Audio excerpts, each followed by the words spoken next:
शायद इत्तेफाक था, लेकिन सबने कहा चमत्कार है। मेरी दादी ने तो तय कर लिया कि साक्षात परमेश्वर चिड़िया के रूप में मुझे जिंदगी देने आए हैं। मुझे आज भी याद है, जब मैं बच्चा था, एक चिड़िया हर रोज खिड़की से मेरे कमरे में घुस आती और उड़ने लगती। सुबह की पहली किरणें जागे तुम्हारी आंखों में, शाम को दिन सो जाए सिमट कर शाखों में। आसमां के कैनवस पर जैसे काता चित्र कोई, उड़ना मुझे भी सिखला दो और ना ही मेरा मित्र कोई।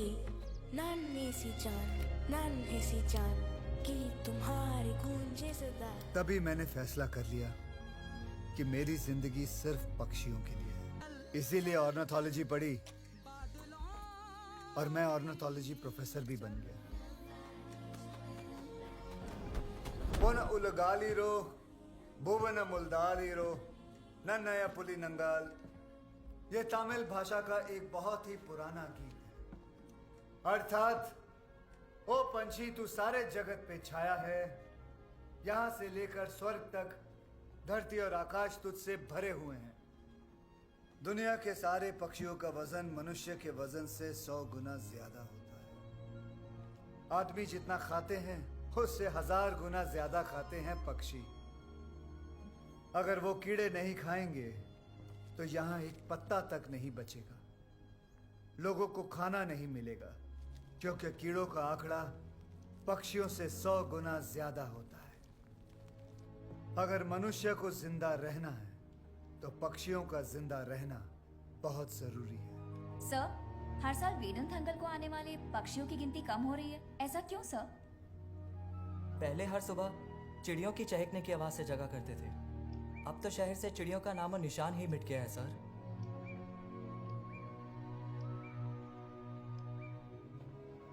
उन्नीस 1996 में हिंदुस्तान में सेलफोन इंट्रोड्यूस किया गया। उसके बाद से ही पक्षियों की गिनती कम होती चली गई, खास करके चिड़िया की।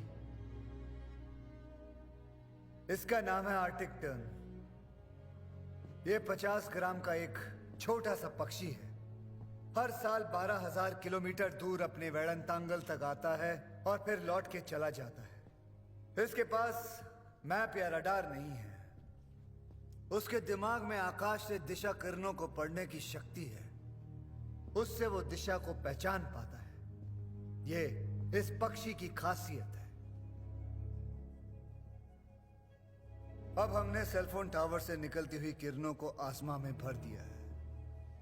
इससे पक्षियों के दिमाग के अंदर की रेखा ग्रहण शक्ति आहिस्ते आहिस्ते खत्म होती जा रही है। वो राह भूल कर खो जाते हैं और उनका विनाश होते जा रहा है। इस रेडिएशन की वजह से पक्षी के अंडे बगैर मांस के कमजोर और नरम हो जाते हैं। पक्षी अंडे सेकने के लिए जैसे ही बैठते हैं तो वो टूट जाते हैं। सच तो यह है कि मानव की भी यही समस्या है। हम के शिकार बनते हैं, कम होती है, बढ़ता है, और इससे ज्यादा डिप्रेशन, स्किज़ोफ्रेनिया, अल्जाइमर, जिससे मानसिक कठिनाइयां बढ़ जाती हैं। सारे सिम्टम्स अब नजर आने लग गए हैं। मिस्टर पक्षीराजन, तो बताइए सॉल्यूशन क्या है? सेलफोन्स किसके लिए इस्तेमाल करते हैं? ज्यादातर फिजूल बातों के लिए। उसे कंट्रोल करेंगे। इतने सेलफोन्स क्यों? इतने टावर्स किस लिए? उसे कम करेंगे। सेलफोन कौन किस चीज के लिए कितना इस्तेमाल कर सकता है, इसके लिए एक कानून होना चाहिए। पागल हो गया है लगता है। आज के हाई फ्रीक्वेंसी सेलफोन टेक्नोलॉजी के बदले दूसरी टेक्नोलॉजी का पता लगाएंगे। हेलो, तब तक इस देश के 90% सेलफोन टावर्स को हम बंद रखेंगे। Hello. Good idea. Sir please excuse me sir, since morning call sir please.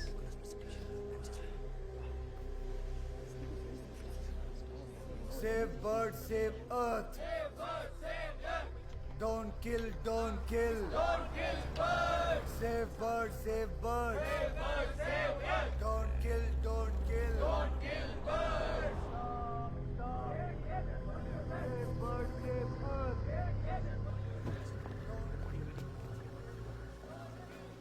इन लोगों को और कोई काम नहीं है?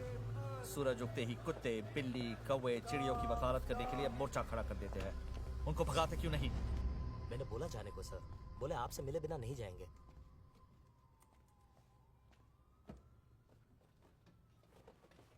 Tell me, what's your problem? Try permit का फ्रीक्वेंसी रेट क्या है? अब आपके टावर्स में फ्रीक्वेंसी रेट क्या चल रहा है?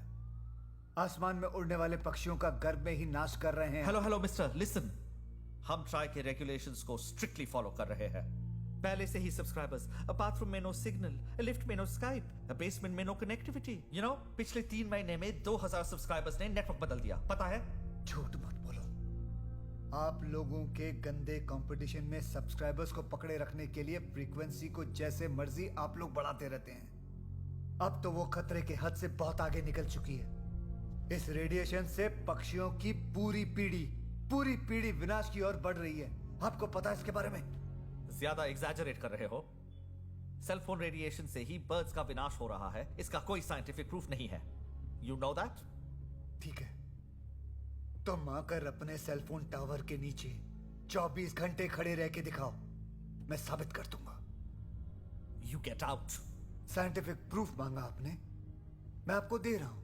निकलो अब, जाके मीडिया को लेटर लिखो या धूप में झंडा पकड़कर खड़े रहो। I don't care. Out, get out.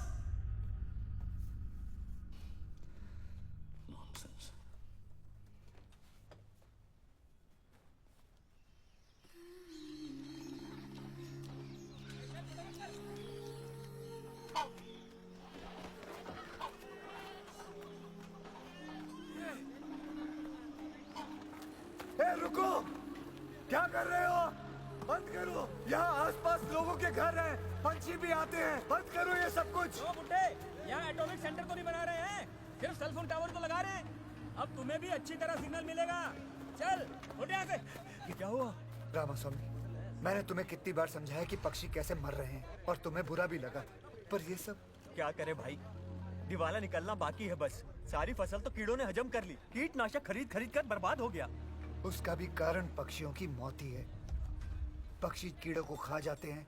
पक्षी जितने कम होते जाएंगे, कीड़े उतने ही बढ़ते जाएंगे। शायद ऐसा ही हो, लेकिन अब खेती बाड़ी करने की शक्ति नहीं। अब इसके अलावा मेरे पास कोई चारा ही नहीं है कमाने का।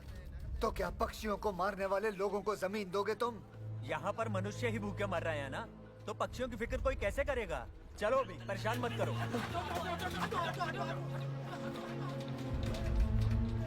Ladies and gentlemen, stop using cell phones. हर एक सेल फोन जो आप इस्तेमाल कर रहे हैं वो पक्षियों के खून से रंगा हुआ है। हर एक सेल फोन किसी चिड़िया की कब्र है। Save birds. इधर आओ। सर कौन है वो? कब से सारे कस्टमर्स को पका रहा है, उसको निकालो। Okay sir.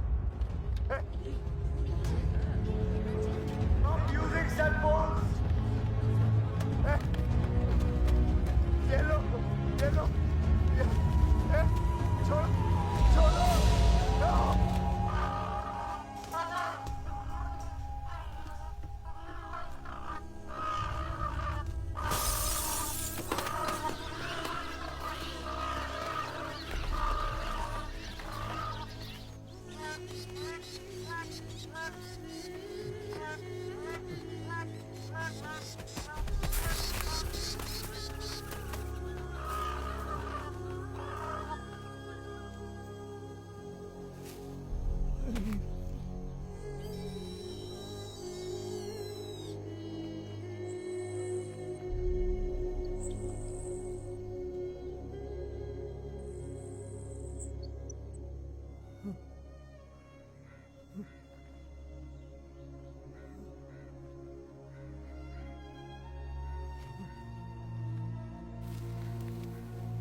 सर, हर लेवल में मैंने इतने सारे पिटीशन किए हैं, लेकिन किसी ने कोई एक्शन नहीं लिया।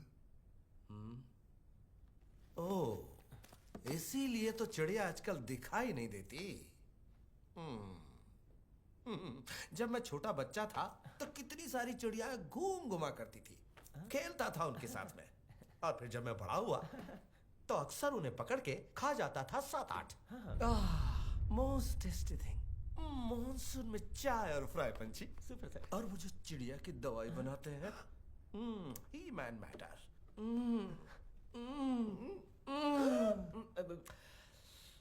अब तो कहीं दिखती नहीं। ये क्या बात हुई सर? मैं उन्हें जिंदा रखने की बात कर रहा हूँ, आप उन्हें तल के खाने की बात कर रहे हैं। तो क्या मातम करूं? चिड़ियों के लिए एक नया कल्याण केंद्र बनाते हैं और तुम्हें उसका इंचार्ज बना देते हैं। पहले आप जरूरत से ज्यादा फ्रीक्वेंसी इस्तेमाल करने वाले सब नेटवर्क पर एक्शन लीजिए। हाँ। उन सबका लाइसेंस कैंसिल कीजिए। फिर रेगुलेशन स्ट्रिक्टली फॉलो करने वाले सिर्फ 2 नेटवर्क्स को रहने दीजिए। क्या बकवास है ये? 125 करोड़ का देश है ये इंडिया। इतने सारे लोगों तक रीच करना है ना, हर किसी को सिग्नल चाहिए कि नहीं? आजकल सेलफोन लाइफ का आधार है। अरे पानी की तरह सेलफोन ना हो तो चलेगी नहीं दुनिया। सेलफोन से हमारा टाइम बचता है, उनसे व्यापार बढ़ता है, नौकरियां चली जाएंगी। भूख लगेगी तो क्या आदमी अपना हाथ काट के खा लेगा? पक्षियों के नाश से होने वाली प्रगति ऐसी ही कुछ है। अगर 30 ग्राम की चिड़िया हम पे विश्वास करके जी नहीं सकती तो ये कैसी प्रगति, कैसी टेक्नोलॉजी है ये? भारत से कई गुना बड़ा है अमेरिका। वहां सिर्फ 4 या 5 नेटवर्क है। दुनिया में सबसे ज्यादा जनसंख्या है चाइना में, वहां सिर्फ 3 नेटवर्क है। और यहाँ 10। सबसे लेकर बिना नियंत्रण के अनुमति देते हैं आप। ये तो ज्यादती है तेरी। हाँ, पढ़े लिखे दिखते हो, भले मालूम होते हो, इसीलिए इज्जत से पेश आया। उल्टा हम ही से राजनीति। तो सुनो, असली राजनीति सब कुछ कानून के दायरे में हो रहा है।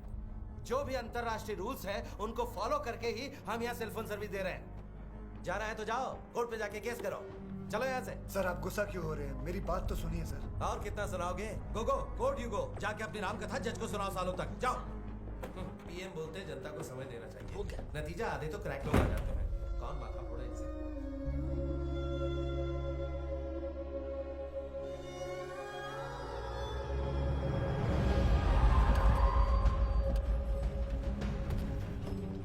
सुनो, कोर्ट से वो रेडिएशन फ्रीक्वेंसी चेक करने आएंगे, बिल्कुल लिमिट में रखना। टेस्ट से साफ जाहिर है कि सारे प्रोवाइडर्स के मीटर्स लीगल रेंज के अंदर हैं। साथ ही ये भी साबित नहीं हुआ कि पक्षियों को या उनके सर्वाइवल पर कोई बुरा असर पड़ता है या नुकसान होता है। इसलिए पक्षी राजन के पीआईएल को अदालत बेबुनियाद मानती है।